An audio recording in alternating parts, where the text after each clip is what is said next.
غریب الغربا، اے میرے بھائی رضا، اے غریب الغربا، اے میرے بھائی رضا۔ ماشاء اللہ لا حول ولا قوة الا باللہ العلی العظیم۔ حسبنا اللہ نعم الوکیل، نعم المولا ونعم النصیر۔ اعوذ باللہ من الشیطان اللعین الرجیم، بسم اللہ الرحمن الرحیم۔ رب اشرح لي صدري ويسر لي امري واحلل عقدة من لساني يفقهوا قولي۔ الحمد لله الذي لا يبلغ مدحته القائلون ولا يحصي نعماءه العادون ولا يؤدي حقه المجتهدون،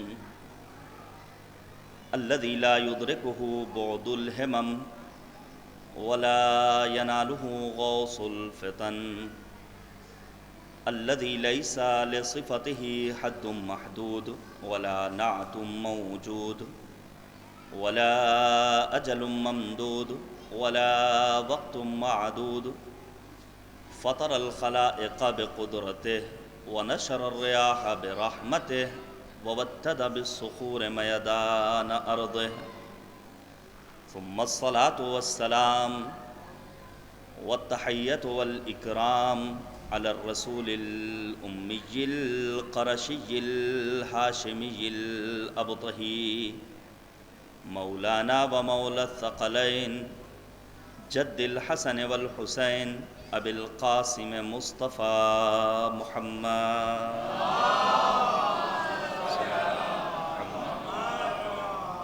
وعلى آله الأطيبين الأنجبين الأطهرين الأكرمين المعصومين المظلومين المنتخبين المنتجبين، الذين أذهب الله عنهم الرجس وطهرهم تطهيرا۔ صل على محمد۔ واللعنة الدائمة الباقية على أعدائهم أجمعين من الآن إلى قيام يوم الدين، آمين يا رب العالمين۔ أما بعد، فقد قال مولانا الإمام الرضا عليه الصلاة والسلام: خمس من لم تكن فيه فلا ترجوه لشيء من الدنيا والآخرة: من لم تعرف الوثاقة في أرومته، والكرم في طباعه، والنبل في نفسه، والرسانة في خلقه، والمخافة لربه۔ صلوات پڑھیے گا بر محمد۔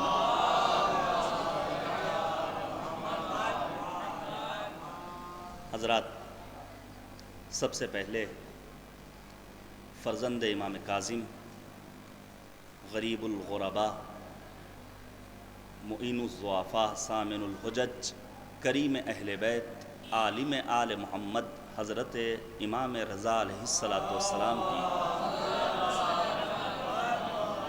المناک شہادت کے موقع پر دنیا تشیع سے تعلق رکھنے والے تمام افراد کی خدمت میں، بالخصوص مراجع عظام کی خدمت میں، مؤمنین ذوی الاحترام کی خدمت میں تعزیت اور تسلیت پیش کرتے ہیں۔ ان جوانوں کی جانب سے، اپنی طرف سے، خانوادہ خطیب العرفان مولانا مرزا محمد اشفاق اعلی اللہ مقامہ کی خدمت میں تعزیت پیش کرتے ہیں۔ تہذیب لکھنؤ کا ایک باب بند ہو گیا،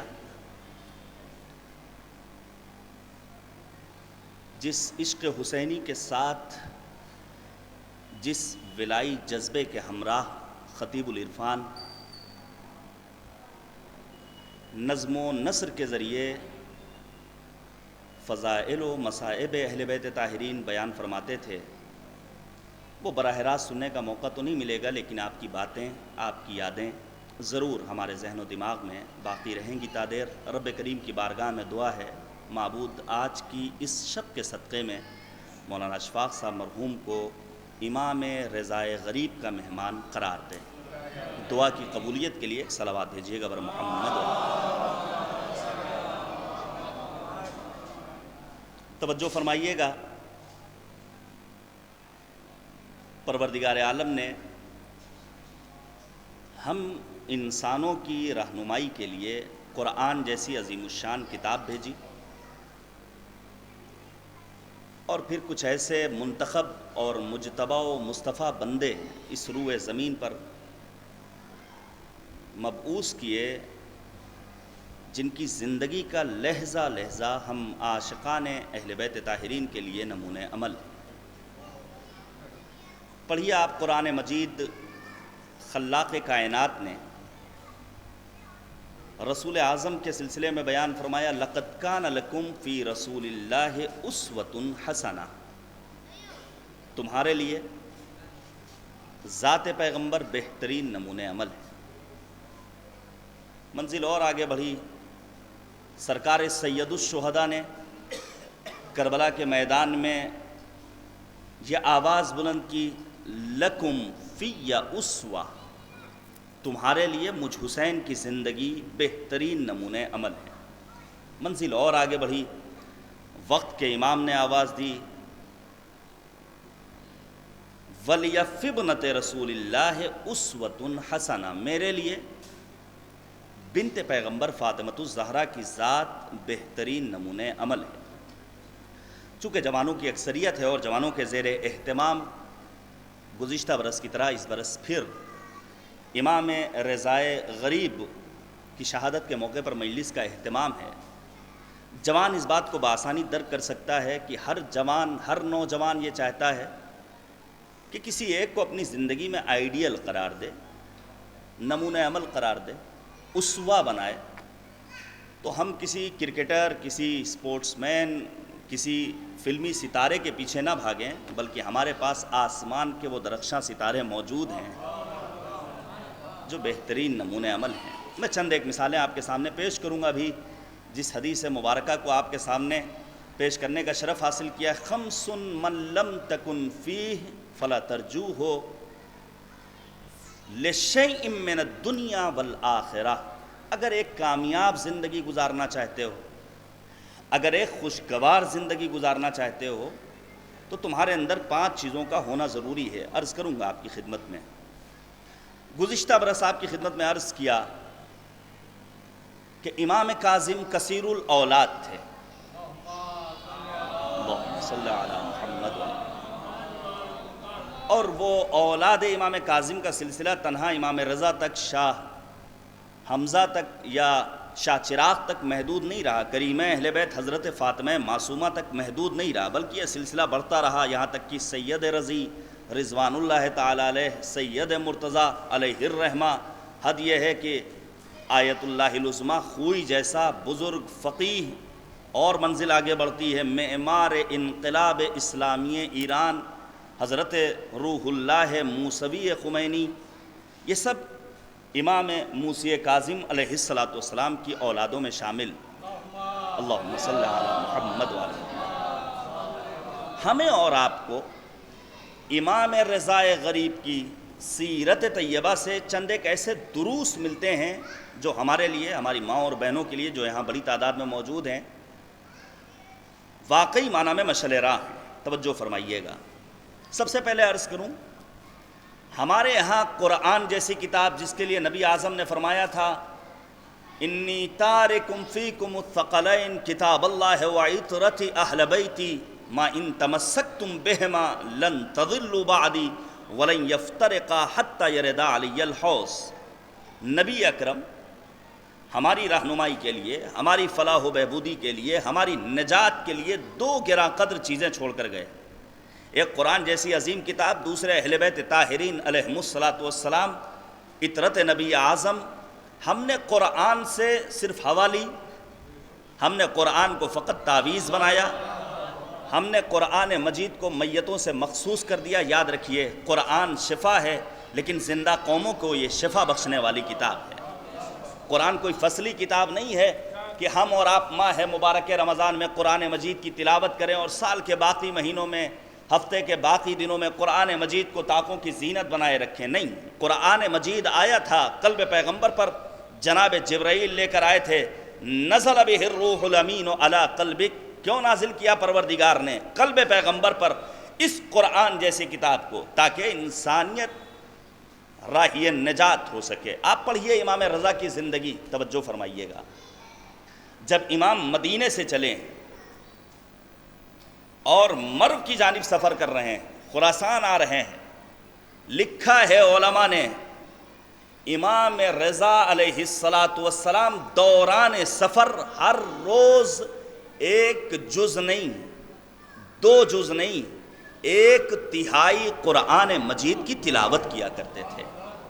اگر ہم اور آپ ان کا ماتم کر رہے ہیں، ہم نے اور آپ نے امام رضا کی یاد میں فرش عزا کا اہتمام کیا اور صاحبان توفیق اس فرش کی زینت بنے ہوئے ہیں، تو اب ہماری ذمہ داری ہے کہ ہم بھی قرآن کے اگر 10 پارے نہیں پڑھ سکتے ہیں، 1 سورہ نہیں پڑھ سکتے ہیں، 5 آیتوں کی تلاوت کریں، تاکہ معلوم ہو سکے کہ اللہ اپنے بندوں کی ہدایت کے لیے قرآن مجید میں کیا ارشاد فرما رہا ہے، پروردگار اپنے بندوں کو کیسا دیکھنا چاہتا ہے۔ میں چند ایک نمونے پیش کروں امام رضا علیہ السلام کی سیرت کے ان نقوش کے سلسلے میں جسے معمولاً بیان نہیں کیا جا سکتا، توجہ فرمائیے گا۔ مثلا ہمارے یہاں نماز پڑھنے کا ایک سلسلہ ہے، کبھی اللہ نے توفیق دی بیان کروں گا۔ ہم نماز پڑھتے ہیں لیکن ہم خود ہی آپس میں گفتگو کرتے ہیں، کب نماز شروع ہوئی کب ختم ہو گئی پتہ ہی نہیں چلا۔ ایسی نماز اللہ کو نہیں چاہیے۔ امام رضا نے فرمایا نماز کے 3 اوقات ہیں، اول وقت، اوسط وقت اور آخر وقت۔ معمولاً ہمارے یہاں البتہ الحمدللہ ایک تبدیلی آئی ہے، ایک انقلاب بپا ہوا ہے، جوانوں کی اکثریت مسجدوں کی جانب گامزن ہوتی ہوئی نظر آتی ہے اذان کے وقت اور نماز کے وقت۔ امام نے فرمایا جو انسان اللہ کی بندگی کے لیے اول وقت مالک کے حضور سجدہ ریز ہونے کی خاطر اپنے قدم آگے بڑھائے، پروردگار اس کو بے حساب اجر دینے والا ہے۔ تو اول وقت نماز کی ادائیگی کا بڑا ثواب ہے، لہذا ہماری کوشش ہونی چاہیے اگر فرصت ملے، اگر وقت، اور ہر انسان کے پاس فرصت ہوتی ہے، مگر یہ کہ کوئی کسی کالج میں ہے، کوئی کسی یونیورسٹی میں ہے، کوئی کسی کلاس روم میں ہے، کوئی کسی ایسے آفس میں جہاں اول وقت بجا لانا ممکن نہیں ہے، تو فضیلت کے وقت کو تو درک کیا جا سکتا ہے۔ پھر امام نے فرمایا یا انسان نماز ادا کرتا ہے وسط وقت میں، اس میں بھی اس کو ثواب ملے گا، لیکن وہ اول وقت والا ثواب نہیں ملے گا۔ پھر امام نے فرمایا بعض افراد ہیں جو نماز کو آخر وقت ادا کرتے ہیں۔ امام نے فرمایا آج کی زبان میں اگر استعمال کیا جائے اس لفظ کو اور آسان زبان میں بیان کیا جائے تو امام نے کہا آخر وقت اگر کوئی انسان نماز ادا کر رہا ہے تو یہ بندگی پروردگار نہیں ہے، بلکہ حقیقت میں ایک فارمیلٹی ہے جسے وہ ادا کر رہا ہے۔ لہذا ہماری کوشش ہونی چاہیے۔ میں آپ کے سامنے بیان کروں نمونہ امام رضا غریب کی سیرت کا۔ امام رضا کے سامنے آتا ہے ایک شخص عمران صائبی مناظرہ کرنے کے لیے۔ صائبی خود ایک مذہب ہے جس کے بارے میں گفتگو کی جا سکتی ہے، لیکن میں ضیق وقت کے سبب اس کو چھوڑ رہا ہوں۔ آتا ہے کس لیے؟ مناظرہ کرے۔ امام رضا علیہ السلام کی زندگی کے اہم ترین نقوش میں یہ ہے۔ میں نے جناب طیب کاظمی صاحب کی اہلیہ کی جب مجلس پڑھی ولادت فاطمہ معصومہ کے بعد، تو اس میں بیان کیا تھا کہ ہمیں دوسروں کے بارے میں کچھ کہنے کی ضرورت نہیں ہے۔ اپنے ائمہ کے سلسلے میں، اہل بیت طاہرین کے سلسلے میں فضائل کے وہ گوشے بیان کیجئے جو لوگوں کو معمولاً معلوم نہیں ہے۔ امام رضا کے علمی شاہکار لا کر پیش کر دیجئے، ان سے مطالبہ کیجئے کہ اگر آپ کے بزرگوں نے کچھ لکھا ہے بسم اللہ۔ امام رضا کے شاہکار علمی میں مکاتیب الرضا، مسند الرضا، عیون اخبار الرضا، اور پھر مناظرات جو امام رضا کے موجود ہیں۔ عمران صائبی آتا ہے مناظرہ کرنے کے لیے۔ یہ صائبی وہ مذہب ہے جو صائبی حضرات ہوتے ہیں، یہ جناب یحییٰ کو اپنا خدا مانتے ہیں اور خاص احترام کرتے ہیں جناب یحییٰ کا۔ امام مناظرہ کر رہے ہیں اور قریب تھا کہ امام فتح و ظفر اور کامیابی و کامرانی سے ہمکنار ہو جائیں. اول وقت اذان کا آن پہنچا، صدائے تکبیر بلند ہونے والی تھی. امام رضا بلند ہو گئے اپنی جگہ سے، کہا نہیں اب مناظرے کا وقت نہیں ہے، میں جاؤں گا، جا کر کے اول وقت مالک کی بندگی کے لیے سجدہ ریز ہوں گا، نماز کے بعد مناظرے کو آگے بڑھاؤں گا. یہ ہے امام رضا کی زندگی کا وہ پہلو جو ہمارے لیے مشعل راہ ہے. امام نے فرمایا نصلی ونعود، ہم میدان چھوڑ کر بھاگ نہیں رہے ہیں، ہم اللہ کی بندگی کے لیے مصلی عبادت پر جا رہے ہیں، مصلی پر کھڑے ہو کر مالک کی عبادت کریں گے، پھر آ کر کے تم سے مناظرہ کریں گے. لہذا امام کی زندگی کا یہ اہم ترین پہلو آپ یاد رکھیے. ہم اور آپ بہت سارے اشعار، جناب زہیر بارہبنکوی صاحب استاد شاعر ہیں، یہ خود شاید گواہی دیں. آج ہمارے ہاں جو شعر و شاعری کا مزاج ہے وہ آپ کے پیش نظر ہے، صاحبان ذوق اور صاحبان فہم و شعور درک کرتے ہیں. جواب کچھ نہ دینا، علی علی کہنا، اس قسم کے اشعار بہت زیادہ ہیں. آپ انصاف سے بتائیے کیا یہ چیزیں کام آئیں گی؟ ابھی آپ کے سامنے روایت پیش کروں گا چھٹے امام حضرت امام جعفر صادق علیہ السلام کی، اور پھر غدیر کے موقع پر اللہ نے توفیق دی تو بیان کروں گا، اور آپ علماء سے سنیں گے، خطبہ اور ذاکرین اور افاضل و واعظین سے سنیں گے. تنہا دعوائے ایمان و ولایت کافی نہیں ہے کہ بس علی علی کر لیا جائے کافی ہو جائے گا، نہیں. دیکھیے سچی محبت ہوتی ہی وہ ہے جہاں ایک محب اپنے محبوب کے اشاروں پر رقص کرتا ہوا نظر آئے. سچا محب وہ ہوتا ہے، سچا عاشق وہ ہوتا ہے جو اپنے معشوق، اپنے محبوب کے اشاروں پر ناچتا ہوا نظر آئے. اب اہل بیت نے ہم سے کیا چاہا ہے آپ سنیے. امام رضا کے ایک بھائی ہیں جن کا نام ہے زید، یعنی اولاد کس کی؟ امام کاظم کی. لہذا کبھی بھی ناز نہیں کرنا ہے ہم شیعہ گھرانے میں پیدا ہوئے، نہیں. یہی امام رضا غریب جن کی بہن ہیں کریمہ اہل بیت حضرت معصومہ قم، جن کا روضہ سرزمین قم میں، ان کی زیارت کا ایک فقرہ کیا ہے، مجلس سنیے گا، یوٹیوب پر موجود ہے. زیارت جناب معصومہ کے آخری لحظات میں ایک زائر مالک کی بارگاہ میں دعا کرتا ہے، اللہم انی اسألک ان تختم لی بالسعادہ. ہمیشہ دعا کرنی چاہیے عاقبت بخیر ہو. ایسا نہ ہو کہ پوری زندگی اللہ اللہ کرتے رہیں اور مولا کا ماتم بھی کرتے رہیں، اہل بیت کا غم مناتے رہیں، ان کی خوشیوں میں خوشی منائیں، اور آخری لحظات میں ہمارے پیروں میں لغزش پیدا ہو جائے اور پھر دائرہ ایمان سے. بے شمار آپ کو ایسے نمونے مل جائیں گے. زبیر امیر المومنین کا چاہنے والا، سعد ابن ابی وقاص نبی کے زمانے میں جاتا تھا میدان میں تلواریں چلاتا تھا. نہ جانے کتنے افراد آپ کو مل جائیں گے جو تھے علی کے ساتھ، جنہوں نے کلمہ پڑھا تھا نبی اعظم کا، لیکن آخری لحظات میں منقلب ہو گئے جنگ جمل کے موقع پر. اس کے برخلاف بہت سارے افراد ایسے ہیں، خود عبداللہ ابن عمر کو دیکھ لیجئے، تبدیلی پیدا کر لی ہے. جناب حر کو دیکھ لیجئے، بہترین شعر پیش کیا بھی برادر نے. جناب حر کو دیکھ لیجئے، شاعر نے کیا خوب کہا، عشق مولا میں میرا دل جب فنا ہو جائے گا، یا مدینہ یا نجف یا کربلا ہو جائے گا. اور دیکھ کر فوج عدو میں حر کو کہہ سکتا تھا کون، خاک ہو کر شامل خاک شفا ہو جائے گا. صلوات بھیجیے گا بر محمد و آل. کس سے بہتر صلوات بھیجیے بر محمد و آل. تو ہمیں کبھی ناز نہیں کرنا شیعہ گھرانے میں پیدا نہیں، عاقبت بخیری کی مالک کی بارگاہ میں دعا کرنی ہے. امام رضا کا بھائی زید نام ہے، لیکن منحرف تھا، یہاں تک کہ اس نے ظلم و ستم کے نتیجے میں لوگوں کے گھروں کو جلا دیا. آج بہت سارے افراد آپ کو اپنی قوم میں مل جائیں گے، اپنے ایریے میں، اپنی بستی میں، اپنے محلے میں مل جائیں گے، غریبوں کو پریشان کرنا، بہت سارے نمونے مل جائیں گے. اسی شہر لکھنؤ میں امام کو زید سلام کرتا ہے. سوچئے امام معصوم، عصمت کے درجے پر فائز، منصوص من اللہ، الہی عہدہ و منصب کا حامل. امام جواب نہیں دیتے ہیں. جناب زید نے، جو امام کاظم کی اولاد میں سے، زید کہتا ہے میں آپ کا بھائی ہوں، میں نے سلام کیا، آپ نے جواب نہیں دیا. سنیے گا جواب امام رضا نے کیا جواب دیا. امام نے فرمایا انت اخی ما اطاعت اللہ، تم اس وقت میرے بھائی ہو جب مالک کی اطاعت کرو. معیار اخوت، معیار محبت، معیار ولایت اللہ کی اطاعت و بندگی ہے.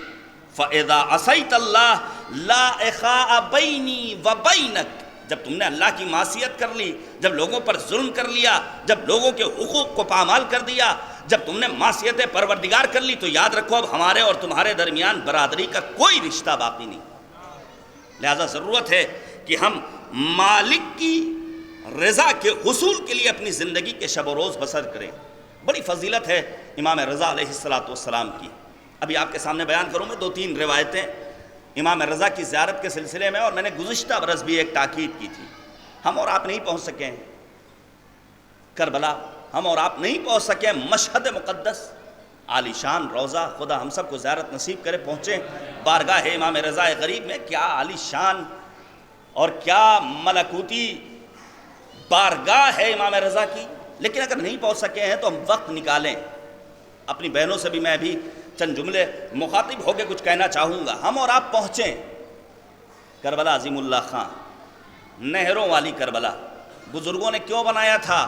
نہیں جا سکتے ہو تو ان شبیہوں میں پہنچو، اور اگر خلوص نیت کے ساتھ جاؤ گے تو یاد رکھو تمہیں ثواب ملنے والا ہے، دامن مراد بھر کر واپس آنے والے ہو۔ میرے عزیزو یاد رکھیے گا، ان مقدس بارگاہوں میں پہنچنے کے بعد ہمیں دولت کا مطالبہ نہیں کرنا ہے، ہمیں اپنی اولاد کی کامیابی کا مطالبہ نہیں کرنا ہے، ہمیں اپنے گھر اور بینک اور بیلنس کا مطالبہ نہیں کرنا ہے، جاب لگ جائے، ہماری سیلری بڑھ جائے، ہمارا بچہ نہیں۔ عزیزان گرامی یاد رکھیے، یہی امام رضا کی بہن فاطمہ معصومہ سلام اللہ علیہا کے حرم میں زری کی جالی کو تھام کر آپ کا چاہنے والا بارگاہ خداوندی میں متوسل ہے اور دعا کر رہا ہے۔ بی بی کے توسل سے دولت مل جائے، ثروت مل جائے۔ مرزائے شیرازی نے اس کے ہاتھ کو پکڑا، لے کر صحن حرم میں آیا، اور آنے کے بعد کہا، اے شخص، اتنی عظیم بارگاہ میں یہ چھوٹی چھوٹی باتیں مطالبہ کے طور پر پیش کر رہا ہے، اتنا تو علی کے نوکر دے دیا کرتے ہیں۔ اگر یہاں مانگنا ہے تو اللہ کی معرفت کا مطالبہ کر۔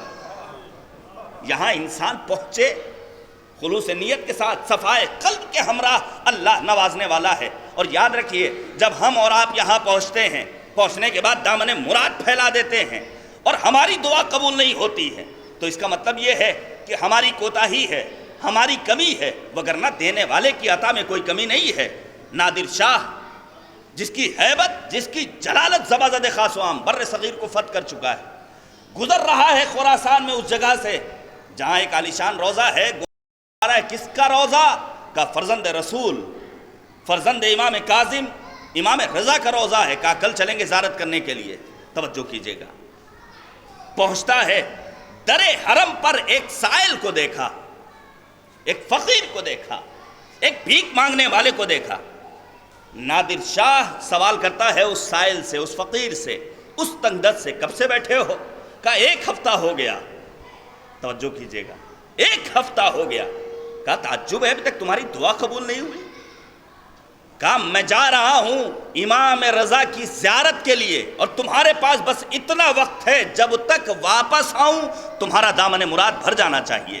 نادر شاہ نے اپنے کارندے کھڑے کر دیے، کہا یاد رکھو میں واپس آیا، اگر تمہاری دعا قبول نہ ہو سکی تو ہم تمہاری گردن کو قطع کر دیں گے۔ اب یہ انسان خلوص نیت کے ساتھ بارگاہ امام رضا میں متوسل ہوا۔ نادر شاہ زیارت کر کے واپس آتا ہے، کیا دیکھا؟ خوش ہے، کہا دعا قبول ہو گئی۔ نادر شاہ نے فقط ایک جملہ کہا تھا، یاد رکھو دینے والے کی عطا میں کوئی کمی نہیں ہے، مانگنے والے کے پاس سلیقہ دعا ہونا چاہیے۔ صلوات بھیجیے گا بر محمد و آل۔ لہذا ہمارے پاس اگر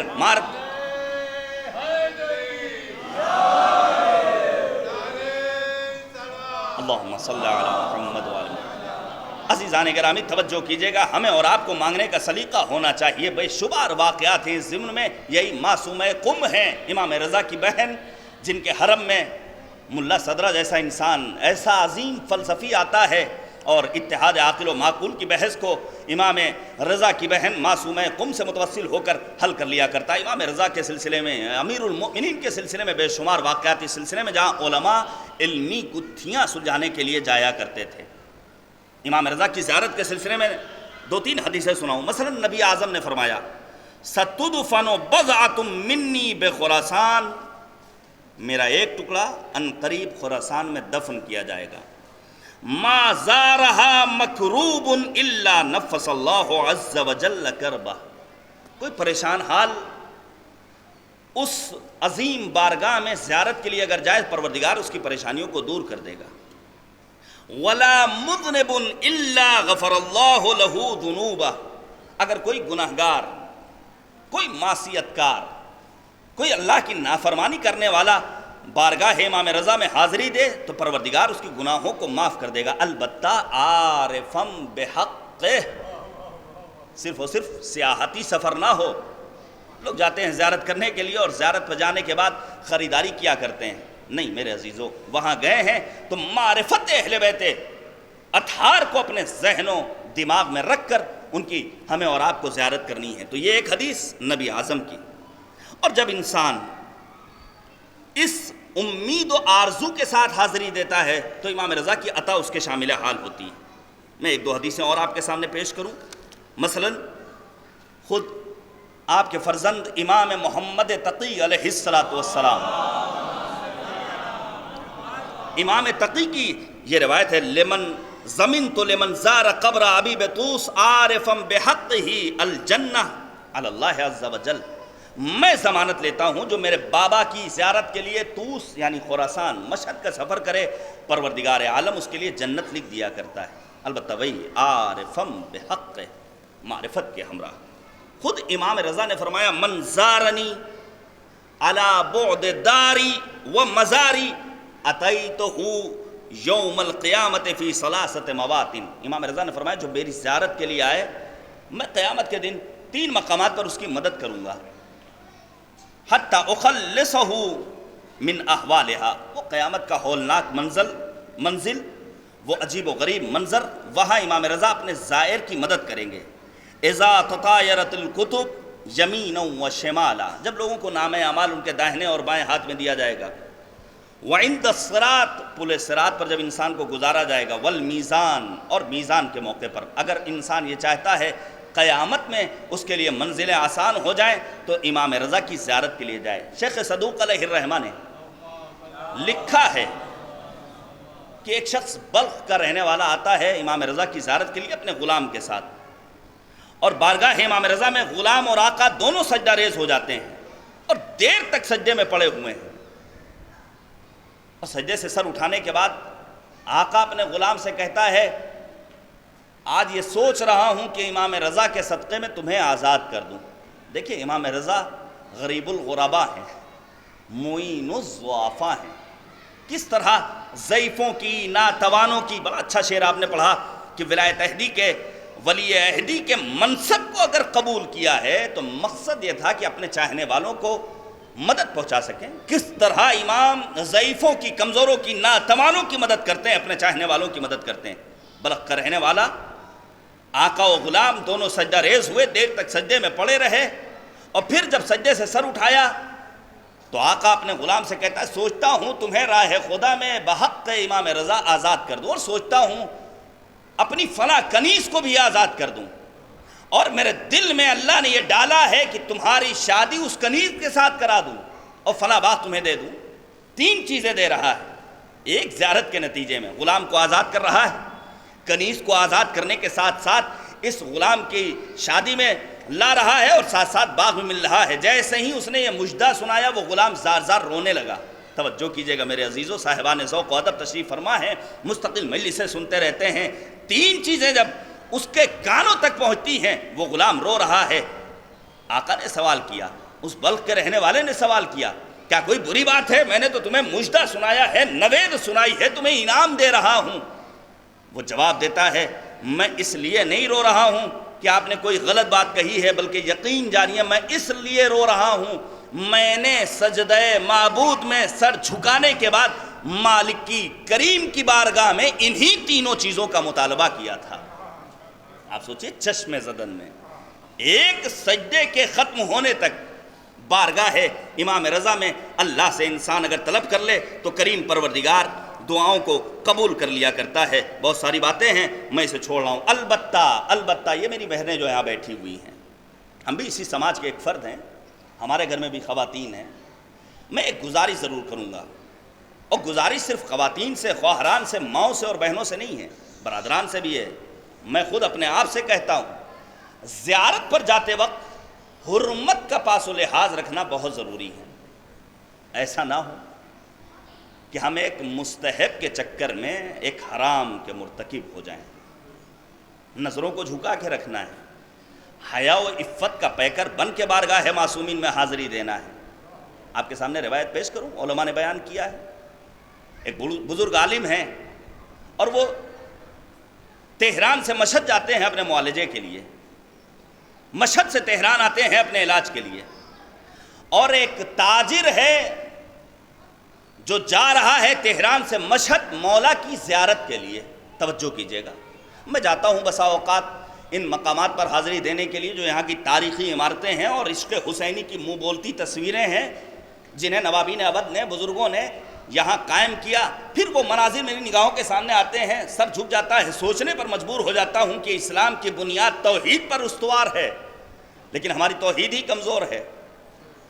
جب توحید کمزور, جس کے لیے امام رضا نے کیا فرمایا تھا, سلسلۃ الذہب نامی حدیث, کلمۃ لا الہ الا اللہ حصنی فمن دخل حصنی امن من عذابی لیکن بشرطها وشروطها وانا من شروطها. لا الہ الا اللہ یوں ہی نہیں کہنا بلکہ ثابت قدمی کا مظاہرہ کرنا ہے. پس سے بات میں لغزش نہیں آنی چاہیے اور استقامت کا مظاہرہ کرنا ہے.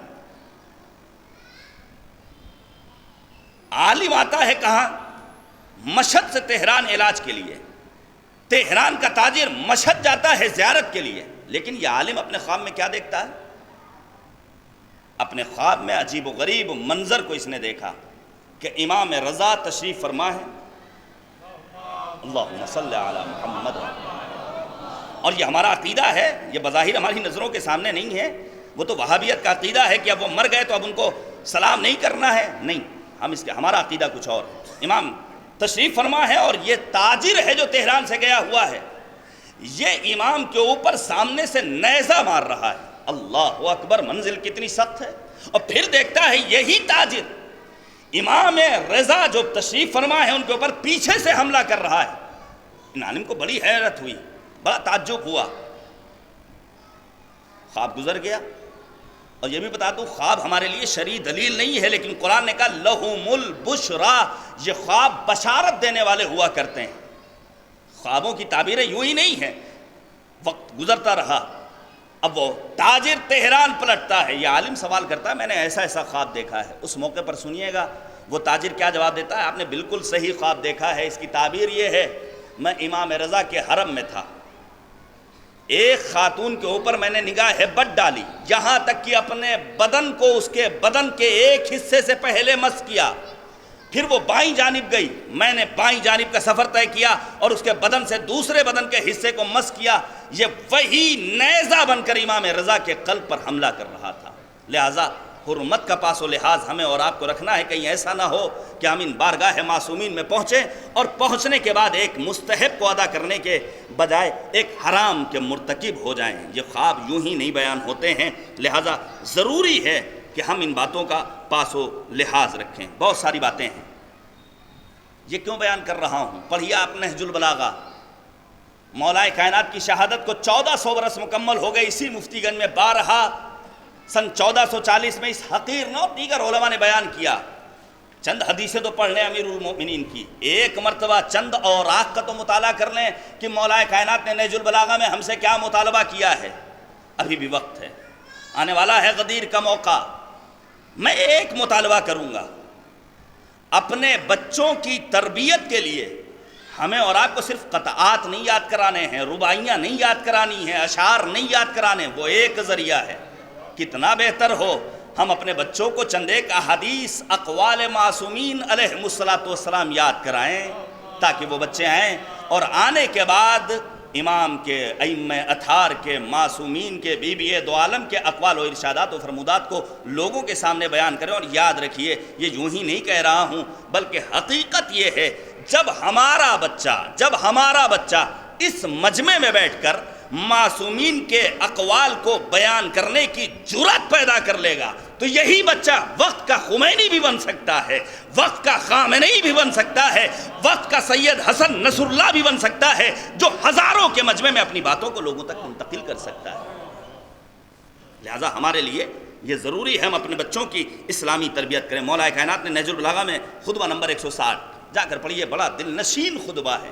مولا کائنات نے فرمایا احب العباد الی اللہ المتأسی بنبیہ، اللہ کے نزدیک محبوب ترین بندہ وہ ہے جو اپنے نبی کی تأسی کرنے والا ہو، اپنی نبی کا اتباع کرنے والا ہو، اپنے نبی کی پیروی کرنے والا ہو۔ پھر مولا کائنات نے بیان فرمایا کیسے نبی بیٹھتے تھے، کیا نبی کھاتے تھے، کیا ان کے اٹھنے بیٹھنے چلنے پھرنے کا انداز تھا۔ آپ کی سیرت کے متعدد پہلوؤں پر امیر المؤمنین نے روشنی ڈالی ہے۔ لہٰذا ہماری اور آپ کی ذمہ داری کیا ہے کہ ہم نبی اعظم، آل نبی اکرم، اہل بیت طاہرین علیہم الصلاۃ والسلام، ان کی سیرت کا اتباع کریں، ان کی سیرت کا اتباع کریں۔ میں ایک روایت پیش کروں جس کا میں نے وعدہ کیا تھا ابتدائے سخن میں، صادق آل محمد حضرت امام جعفر صادق علیہ السلام، صرف زبانی جمع خرچی کام آنے والی نہیں ہے۔ یہی تو وجہ ہے کہ معلم اخلاق آیت اللہ دست غیب شیرازی، شہید محراب ہیں آیت اللہ دست غیب شیرازی، کتابیں ہم نے اپنے بچپنے سے پڑھی ہیں، قلب سلیم، گناہان کبیرہ اور دیگر کتابیں۔ انہوں نے کہا تم یہ چاہتے ہو کہ تمہاری قبر میں علی آئیں، فاطمہ آئیں، حسن آئیں، حسین آئیں، اور تم نے اپنے گناہوں کے سبب اپنی قبر کو گودال جہنم بنا رکھا ہے، اس کے بعد بھی تمہارا یہ مطالبہ ہے تمہاری قبر میں علی آئیں، فاطمہ آئیں، حسن آئیں، حسین آئیں۔ ہر میزبان پر لازم ہے کہ اپنے گھر کو اپنے مہمان کے شایان شان تیار کرے، ہر میزبان پر فرض ہے۔ یہیں پر ایک جملہ کہنا چاہتا ہوں، ہم اور آپ صبح و مساء دعا کرتے ہیں اللہم عجل لولیک الفرج، ہمیں سوچنا چاہیے ہم نے اپنے آپ کو میزبانی کے لیے آمادہ کیا نہیں۔ امام تبھی آئیں گے جب اپنے مہمان کے لیے ہم جیسا میزبان اپنے گھر کو آمادہ کر لے۔ رضا سرسوی صاحب نے بہت خوب کہا، دلوں میں نفرت، لبوں پہ غیبت، فریبی آنکھیں، مکان غصبی، بلا رہے ہو جسے بتاؤ وہ آ گیا تو کہاں رہے گا۔ کہا اگر تم یہ چاہتے ہو کہ تمہاری قبر میں علی آئیں، فاطمہ آئیں، حسن آئیں، حسین آئیں، تو تم پر لازم ہے کہ ایمان و عمل کے ایسے روشن چراغ لے کر جاؤ کہ قبر ان بزرگواروں کے آنے کی راہ کو ہموار کر سکے۔ لہٰذا امام ایسے ہی نہیں آنے والے۔ امام صادق نے فرمایا افترق الناس، یہ روایت ایسی ہے کہ ہمیں بھی یاد ہونی چاہیے، ہمارے بچوں کو بھی یاد ہونا چاہیے۔ یہ روایت ایسی ہے جو ہمیں فریم کرا کے اپنے گھروں میں، اپنے امام بارگاہوں میں، اپنی مساجد میں لکھنا چاہیے۔ امام نے فرمایا افترق الناس فینا علی ثلاث فرق، ہمارے چاہنے والے 3 حصوں میں تقسیم ہوتے ہیں، مولا کے چاہنے والے 3 حصوں میں تقسیم ہو رہے ہیں۔ فرمایا فرقۃ احبونا انتظار قائمنا لیصیبوا من دنیانا، بعض وہ افراد ہیں جو ہمارے فرزند، ہمارے قائم یعنی حضرت صاحب الزمان عجل اللہ تعالی فرجہ الشریف۔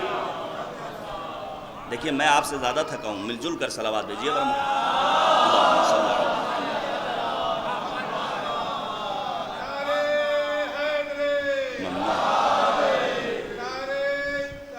اللہم صلی علی محمد وعلی محمد۔ امام نے کیا فرمایا کہ بعض وہ افراد ہیں جو ہمارے قائم کے بہانے سے اپنی دنیا کو آباد کرتے ہیں۔ بہت سارے افراد ہیں جو اپنی دنیا کو آباد کر رہے ہیں اہل بیت طاہرین کے واسطے سے۔ اور پھر فرمایا فقالوا وحفظوا کلامنا وقصروا عن فعلنا، یہ وہ افراد ہیں جنہوں نے ہماری باتوں کو سن تو لیا، ہماری باتوں کو اپنی زبان پر تو لے آئے، لیکن ہماری باتوں کو عملی جامہ نہیں پہنایا۔ پھر امام فرماتے فَسَيَحْشُرُهُمُ اللَّهُ إِلَى النَّارِ، یہ وہ لوگ ہیں جنہوں نے ہماری باتوں کو سنا، دوسروں کے سامنے پیش کیا، پروردگار قیامت کے دن انہیں نار جہنم کے سپرد کر دے گا، ان کا ٹھکانہ جہنم کے علاوہ کوئی اور نہیں۔ پھر فرمایا وَفِرْقَةٍ، دوسرا فرقہ، دوسرے چاہنے والی جماعت، أَحَبُّونَا، جنہوں نے ہم سے محبت کی، وَسَمِعُوا كَلَامَنَا، ہماری باتوں کو سنا، وَلَمْ يُقَصِّرُوا عَنْ فِعْلِنَا لِيَسْتَأْكِلُوا النَّاسَ بِنَا فَيَمْلَأُ اللَّهُ بُطُونَهُمْ نَارًا يُسَلِّطُ عَلَيْهِمُ الْجُوعَ وَالْعَطَشَ۔ اللہ اکبر۔ امام نے فرمایا ہماری باتوں کو سنا، ہمارے اقوال کو اپنی نگاہوں کے سامنے وہ لے کر آئے، ہماری پیروی نہیں کی، ہمارا اتباع نہیں کیا، اور یہاں تک کہ لوگوں کے پیسوں سے اپنی جیبیں بھری، لوگوں کی جیبوں سے ملنے والے پیسے کے ذریعے انہوں نے اپنا پیٹ بھرا، ایسے لوگوں کو پروردگار عالم ان کے پیٹوں کو آتش جہنم سے پر کر دے گا۔ سنیے گا، ملا آخوند مازندرانی علیہ الرحمہ اس حدیث کے سلسلے میں اور اس فقرے کے سلسلے میں کیا لکھتے ہیں؟ شیخ کلینی نے اپنی کتاب میں پورا ایک باب رکھا ہے ان لوگوں کے سلسلے میں جو ذکر فضائل و مصائب اہل بیت طاہرین کے نام پر سودا کرتے ہیں۔ توجہ کیجئے گا، پہلے سے فکس، مجلس اتنے میں، منبر پر جائیں گے تو اتنا، اسٹیج پر بیٹھیں گے تو اتنا، 3 نوحے پڑھیں گے تو اتنا۔ باب المستقل بعلم ہی شیخ کلینی نے اس ضمن میں بہت ساری باتیں لکھی۔ ملا آخوند مازندرانی نے کہا ہوشیار رہنا چاہیے خطبہ کو، ذاکرین کو، افاضل کو، شعراء کو، کہیں ایسا نہ ہو کہ وہ ذکر فضائل و مصائب اہل بیت طاہرین علیہم السلام کر کے دوسروں کی جیبوں کو خالی کرنے کی فکر میں رہیں۔ ایسے افراد وہ ہیں جن کے پیٹ کو پروردگار عالم آتش جہنم سے پر کر دے گا۔ پھر فرمایا کہ تیسری قسم وہ ہے احبونا، جنہوں نے ہم سے محبت کی، وحفظوا قولنا، ہمارے اقوال کو حفظ کیا، وَأَطَاعُوا أَمْرَنَا، جنہوں نے ہمارے امر کی اطاعت کی، وَلَمْ يُخَالِفُ فِينَا، کسی بھی مرحلے میں ہمارے فعل کی انہوں نے مخالفت نہیں کی، فَأُولَئِكَ مِنَّا، یہ وہ ہیں جن کا شمار ہمارے ساتھ ہوگا، وَنَحْنُ مِنْهُمْ، اور ہم ان کے ساتھ ہیں، وَلَا تَدْعُوا صِلَةَ آلِ مُحَمَّدٍ مِنْ أَمْوَالِكُمْ مَنْ كَانَ غَنِيًّا فَبِقَدْرِ غَنَاهُ۔ مفصل حدیث ہے۔ امام نے فرمایا جو انسان ہماری باتوں کو سن کر اسے عملی جامہ پہنائے، جو ہماری باتوں کو اپنے لیے مشعل راہ قرار دے، تو وہ ہمارے جیسا ہے، وہ ہم میں سے ہے، ہم اس میں سے ہیں۔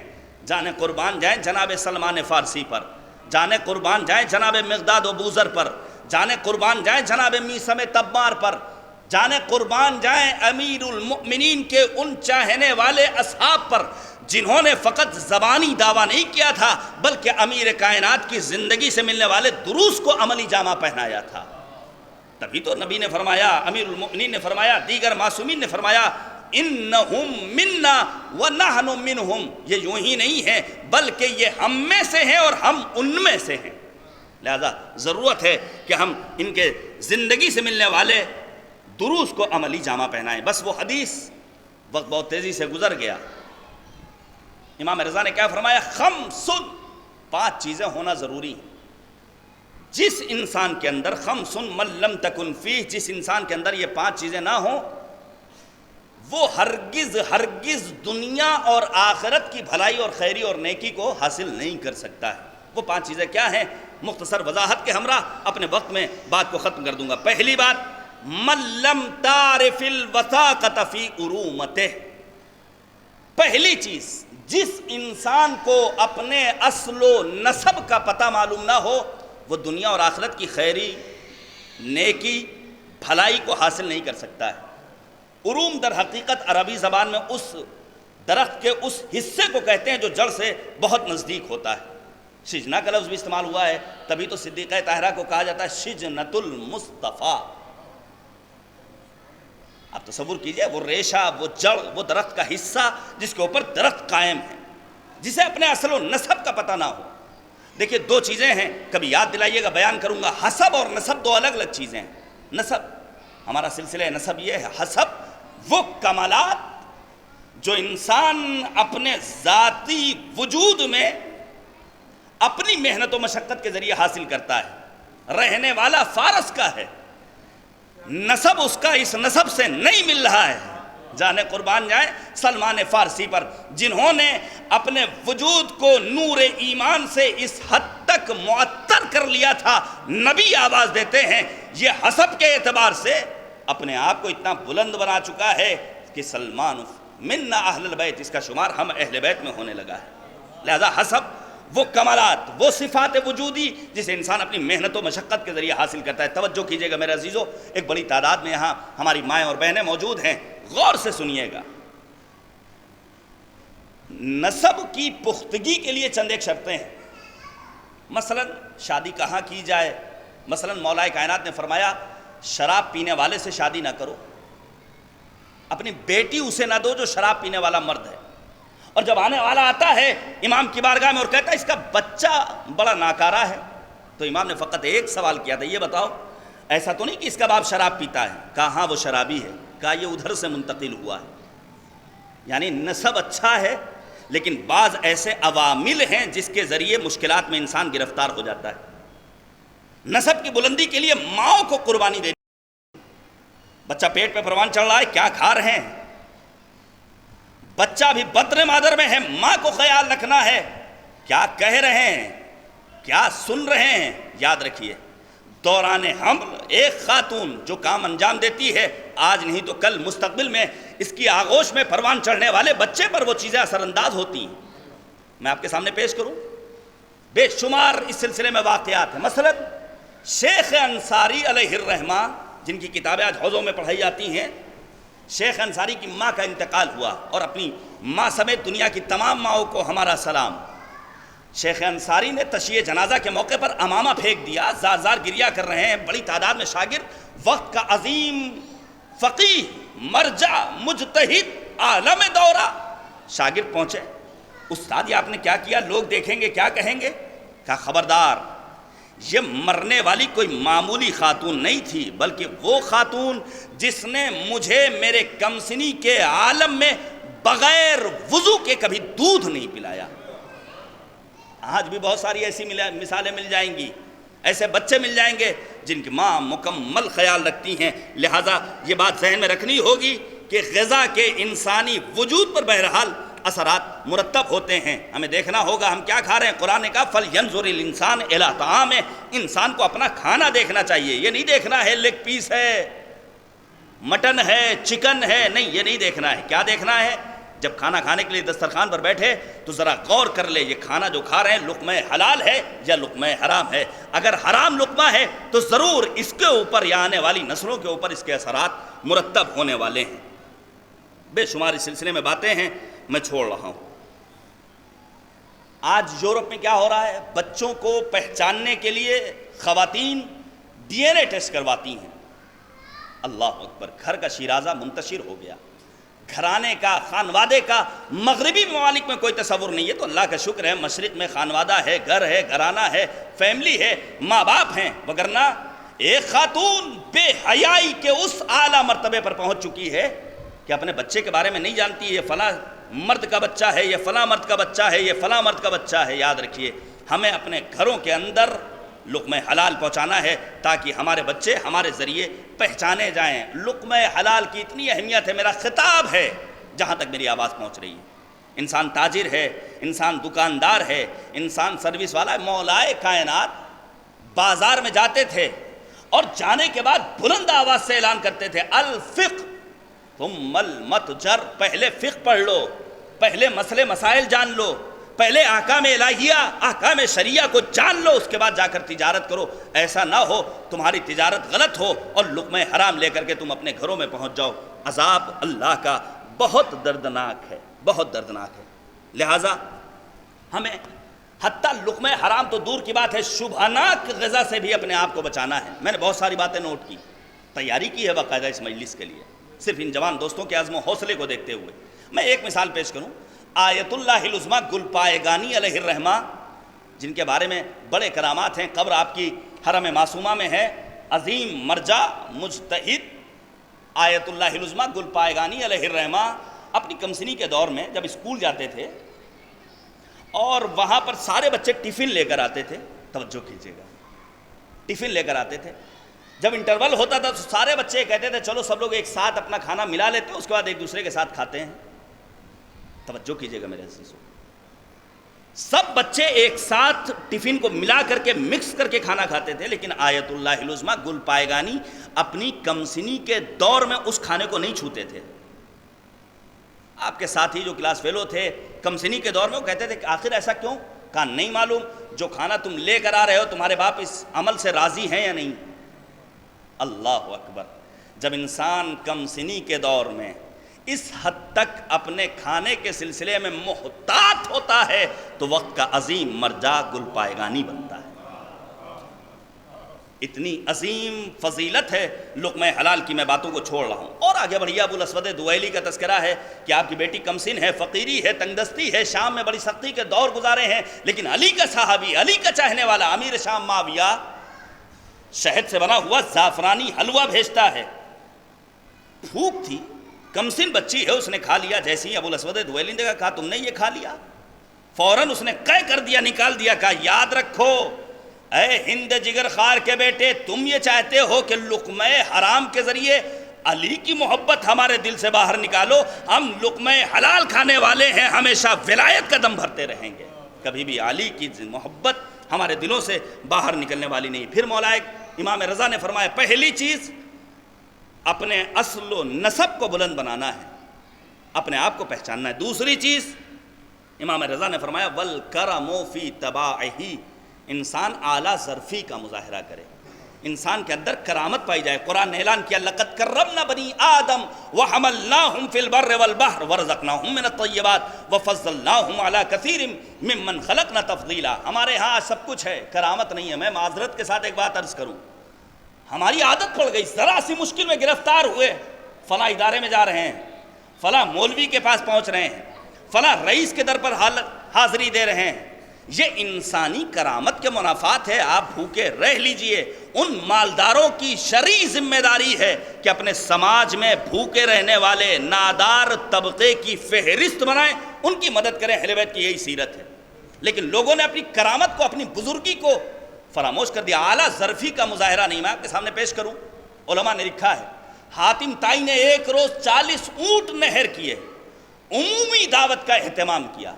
اور حاتم طائی ایک جنگل سے گزر رہا ہے، دیکھا ایک انسان ہے جو گھاس کاٹ رہا ہے، معمولی شغل ہے، آپ سوچیے کتنا حقیر شغل ہے، گھاس کاٹ رہا ہے اور روٹی کا ایک ٹکڑا کھا رہا ہے، خشک روٹی کا ایک ٹکڑا کھا رہا ہے۔ حاتم طائی نے کہا تمہیں نہیں معلوم آج اتنی عظیم دعوت کا اہتمام، 40 اونٹ کاٹے گئے ہیں؟ وہ انسان جواب دیتا ہے یاد رکھو مجھے وہ لقمہ کھانا گوارا ہے جو میں نے اپنی محنت مزدوری کے ساتھ اپنا پسینہ بہا کر کمایا ہو۔ ہم حاتم طائی جیسے افراد کے لقموں پر پروان چڑھنے والے نہیں ہیں، لہٰذا ضرورت ہے کہ انسان اپنی کرامت، اپنی بزرگی، اپنی اعلیٰ ظرفی کو مد نظر رکھے۔ اس سلسلے میں بہت ساری باتیں میں چھوڑ رہا ہوں، ایک واقعہ اور پیش کروں۔ مثلا سید رضی رضوان اللہ تعالیٰ علیہ، جن کا شمار بھی امام کاظم کی اولاد میں، جنہوں نے نہج البلاغہ کو جمع کیا، آج عظیم کتاب جس میں خطبات، مکتوبات، کلمات قصار موجود ہیں۔ سید رضی رضوان اللہ تعالیٰ علیہ، یہ دور وہ دور ہے جہاں حاکمان وقت بھی آپ کا احترام کرتے تھے، وزراء آپ کا احترام کیا کرتے تھے، اور شان ہے یہ علماء کی، بڑے بڑے حکام، صاحبان دنیا، صاحبان ثروت ان کے سامنے آتے تھے اور اپنے سر تسلیم کو خم کرتے تھے، عرض ادب و ارادت کرتے تھے۔ سید رضی مشکلات میں ہیں، مالی مشکلات ہے، سید مرتضیٰ کے بھائی ہیں جنہیں علم الہدا کہا جاتا ہے، ان کے پاس وزیر وقت نے ایک طبق میں 1000 دینار رکھ کر بھیجے، 1000 دینار سید رضی نے واپس کروا دیا، مشکلات تھی اس کے باوجود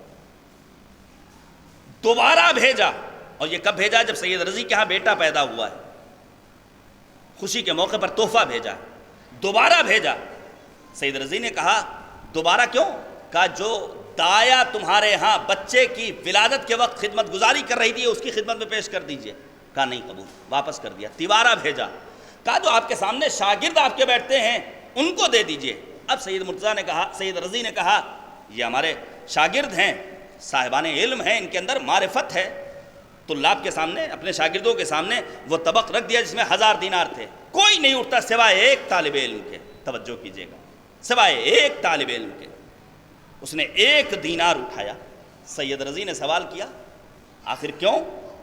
اس نے کہا دوران تحصیل علم رات کی تاریکی میں خادم نہیں مل رہا تھا، چراغ کے لیے تیل کی ضرورت تھی، اسٹور بند تھا، انبار میں تالا لاک تھا، میں گیا محلے کی ایک دکان سے 1 دینار قرض لے کر کے تیل لایا، میں نے چراغ روشن کیا، اس کی روشنی میں کتابوں کا مطالعہ کیا۔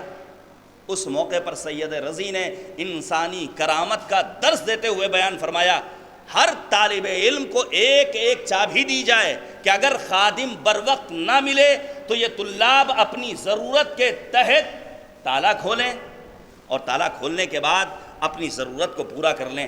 خبردار کوئی انسان اس قسم سے اپنی کرامت نفسانی کو پامال کرتا ہوا نظر نہ آئے۔ لہٰذا امام نے کیا فرمایا کہ اگر تم یہ چاہتے ہو کہ دنیا اور آخرت کی بھلائی تمہیں نصیب ہو تو اپنی کرامت، اپنی بزرگی، اپنی اعلیٰ ظرفی کو محفوظ رکھو۔ اور یہ اہل بیت طاہرین، پڑھیے آپ زیارت جامع کبیرہ کا اصول الکرم، یہ اہل بیت اصول کرم ہیں۔ جب انسان اس دامان کرم سے وابستہ ہو جائے اور دوسروں کے سامنے ہاتھ پھیلاتا ہوا نظر آئے تو واقعاً شرم محسوس ہوتی۔ پھر امام نے فرمایا تیسری چیز، وَالنُّبْلَ فِي نَفْسِهِ، انسان نجابت پیدا کرے، انسان کے ہاں حیا پائی جائے، انسان کے ہاں عفت پائی جائے۔ توجہ کیجئے گا، نجابت بہت اہم ہے۔ ہم نے نجابت کے معنی بطور دقیق لوگوں سے جو سنا ہے وہ درک نہیں کیا ہے، لہذا آج ضرورت ہے کہ ہم نجابت حاصل کریں، اپنے نفس میں نجابت، اپنے نفس کو طیب و طاہر بنائیں۔ اور جب انسان نجیب ہوتا ہے تو پروردگار اسے عطا کرتا ہے۔ یہی امام رضا جب ہارون بھیجتا ہے اور مدینے سے جلودی نامی انسان جلودی کو بھیجتا ہے مدینے میں، اور جانے کے بعد کہتا ہے علویوں میں سے فلاں انسان کو قتل کر دو، اور جہاں علوی نظر آئیں ان کے اوپر حملہ کر دو۔ لشکر لے کر پہنچا، توجہ کیجئے گا، لشکر لے کر پہنچا، امام رضا ہیں، امام رضا کے گھر پر پہنچتا ہے جلودی۔ امام رضا نے سخت مخالفت کی ہے۔ میں ایک پیغام دینا چاہتا ہوں، بارش بھی ہو رہی، 2-4 منٹ اگر زیادہ بات ہو جائے تو معاف کیجئے گا۔ آج ہمارے یہاں ممکن ہے ہم اپنی بہن کو حجاب کروائیں، ممکن ہے آپ اپنی بیٹی کو حجاب کروائیں، لیکن مجھے واقعاً کہنے کا دل کرتا ہے ہم اپنی بیٹیوں کے حجاب کا باہر تو خیال رکھتے ہیں لیکن کوئی توجہ نہیں ہوتی گھر میں کون چلا آ رہا ہے۔ محرم اور نامحرم کے فرق کو ہم نے فراموش کر دیا ہے۔ امام رضا نے نجابت کا پتہ دیا ہے، جلودی کا سرسخت مقابلہ کیا ہے، خبردار تمہیں آنے کی اجازت نہیں ہے۔ کہا نہیں، کہا کیوں آنا چاہتے ہو؟ کہا زر و جواہرات چاہیے، مال و دولت چاہیے۔ کہا خدا کی قسم کھا کر کہتا ہوں جتنے جواہرات موجود ہیں، جتنا دولت اور سرمایہ موجود ہے، سب تمہاری خدمت میں پیش کر دوں گا۔ گئے امام، خواتین کو ایک کمرے میں اکٹھا کیا اور آواز دی جتنے بھی سونا چاندی ہے، جو بھی مال و دولت ہے، سب دے دیا جائے۔ لا کر اس کے قدموں میں ڈال دیا اور فرمایا خدا کی قسم اب گھر کے اندر کوئی ایک چیز ایسی نہیں ہے جو قابل استعمال ہو، سب تمہیں دے دیا ہے۔ یہ ہے نجابت، یہ ہے حیا، یہ ہے عفت۔ لہذا ہمیں دیکھنا ہوگا ہم اپنے گھروں میں کن کو راستہ دے رہے ہیں۔ کربلا میں بھی یہی ہوا تھا، اموال دے دیے گئے تھے، مخالفین کی خدمت میں پیش کر دیے گئے تھے، لیکن انہوں نے اس کے باوجود اپنی بدبختی کا مظاہرہ کیا اور معرکۃ الآرا ایسا حادثہ پیش آیا، ایسا سانحہ پیش آیا جس نے تاریخ میں انقلاب برپا کر دیا۔ اور آگے بڑھیے، نعمان ابن بشیر، اس کی نجابت کا عالم کیا ہے؟ کیا یہ حسینی تھا؟ نہیں، یزیدی فوج سے تعلق رکھنے والا۔ امام نے کیا فرمایا؟ اگر تم دنیا اور آخرت کی بھلائی چاہتے ہو تو اپنے نفس میں نجابت پیدا کرو۔ نجابت کسی کیا بھی پائی جا سکتی۔ نعمان ابن بشیر جو لٹے ہوئے قافلے کو لے کر جا رہا ہے، نجیب تھا۔ جناب ام کلثوم نے اپنی بہن جناب زینب کبریٰ سے فرمایا، بہن یہ نعمان بڑا اچھا انسان ہے، اس کے وجود میں نجابت پائی جاتی ہے، اسے تحفہ دیا جانا چاہیے۔ کچھ نہیں تھا، ہاں تھوڑا سا سونا جو ان مخدرات عصمت و طہارت کے پاس موجود تھا۔ جناب زینب کبریٰ آگے بڑھتی ہے اور جانے کے بعد کہتی ہے، نعمان چونکہ تم نجیب ہو، یہ ہماری جانب سے تمہارے لیے ہدیہ ہے۔ نعمان کہتا ہے، بی بی یہ جو میں نے آپ کی خدمت کی ہے، یہ اس کی لالچ میں اس خدمت کو انجام نہیں دیا۔ جب انسان نجیب ہوتا ہے تو واقعی معنی میں وہ اعلیٰ ظرف بن جایا کرتا ہے۔ یہ نجابت تھی نعمان ابن بشیر کی۔ اس کے برخلاف یزید کی خباثت کو دیکھیے کہ بنت امیر المؤمنین عقیلہ بنی ہاشم جناب زینب کبریٰ یزید کو خطاب کر کے کیا کہتی ہیں؟ امن العدل یبن الطلقاء تخدیرک حرائرک و امائک و سوقک بنات رسول اللہ۔ یہ بتا کیا یہ عدل ہے کہ تیری کنیزیں، تیری بیویاں، تیرے گھر کی خواتین تو پردے میں رہیں اور مخدرات عصمت و طہارت بنات پیغمبر اعظم انہیں دیار بدیار کوفہ و شام کے راستوں سے گزارا جائے؟ لہذا نجابت کا پیدا کرنا بہت زیادہ ضروری۔ اس کے بعد فرمایا امام رضا نے، اگر دنیا اور آخرت کی بھلائی چاہیے والرسانۃ فی خلقہ، خوش اخلاقی کا مظاہرہ کرو۔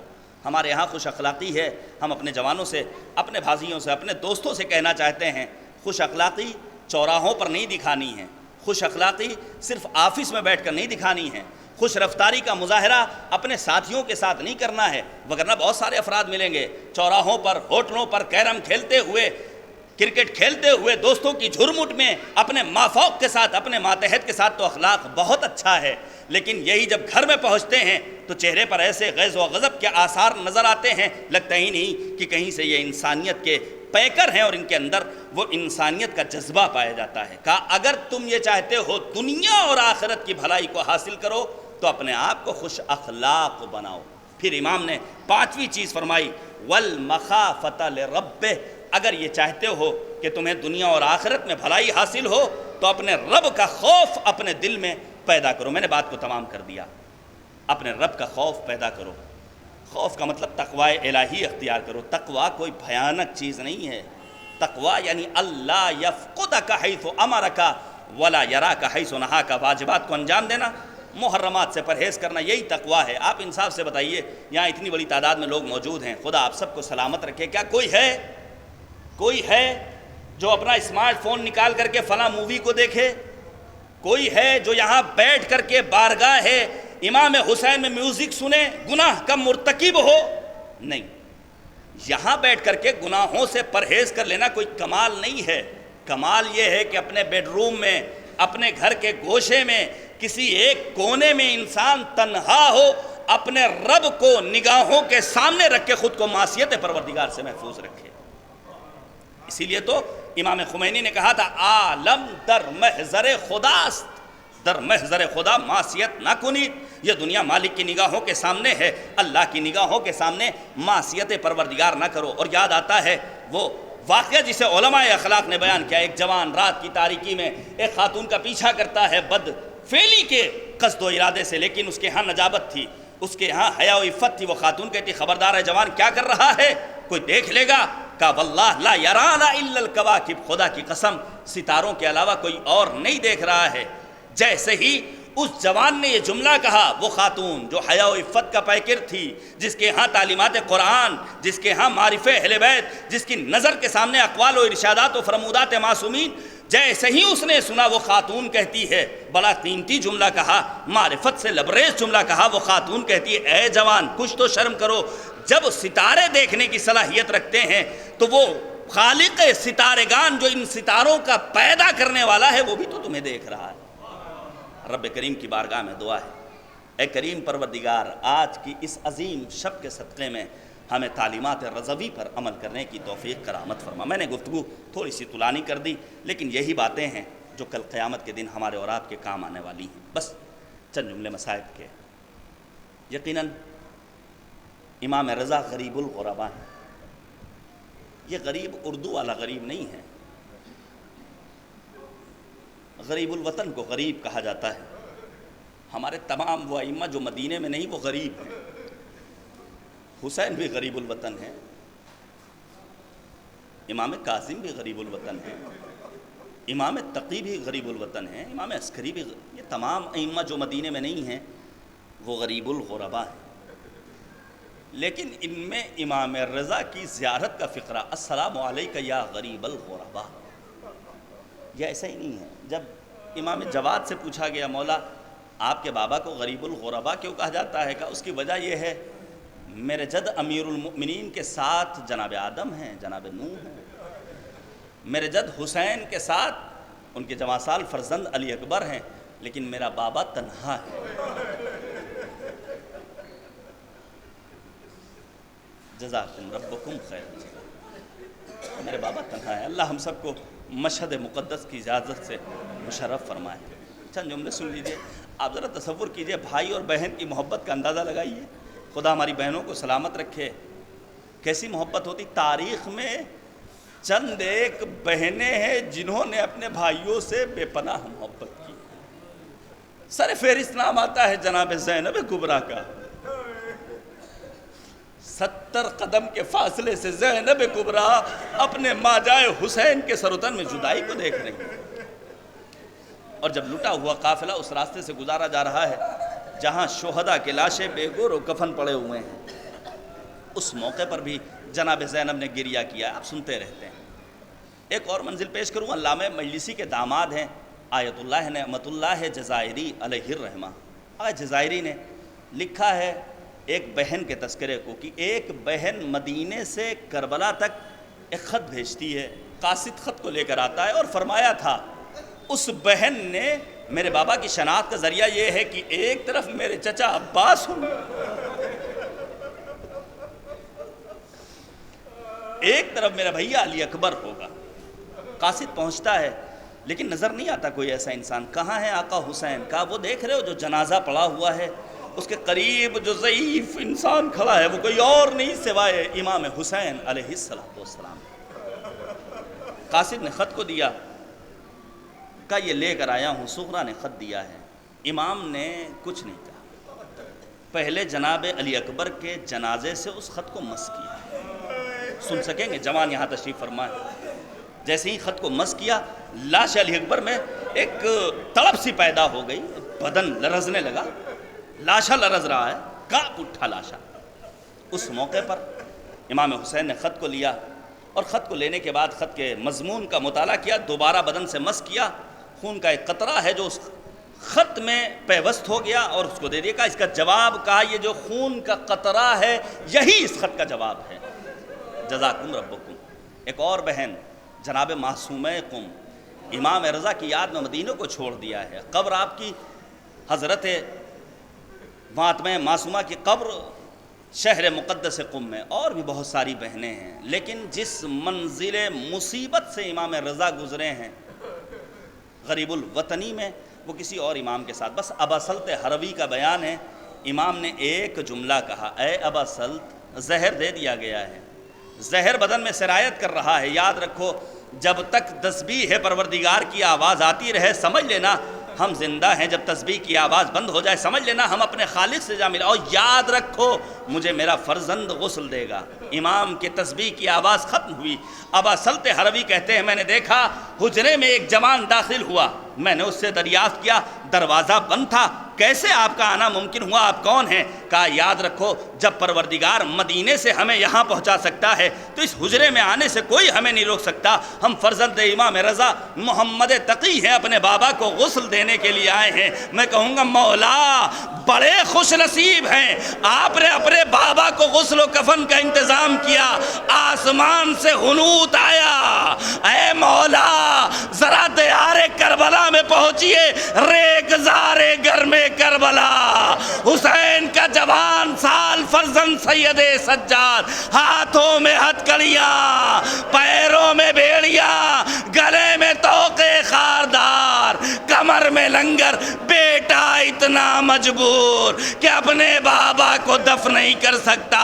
زینب نے بڑھ کر تسلی دی، اے بیٹا سید سجاد گھبراؤ مت، یہاں تمہارے بابا کا روضہ بنے گا جہاں پوری دنیا سے عاشقان حسین وسيعلم الذين أي منقلب ينقلبون إنا لله وإنا إليه راجعون ماتم حسین۔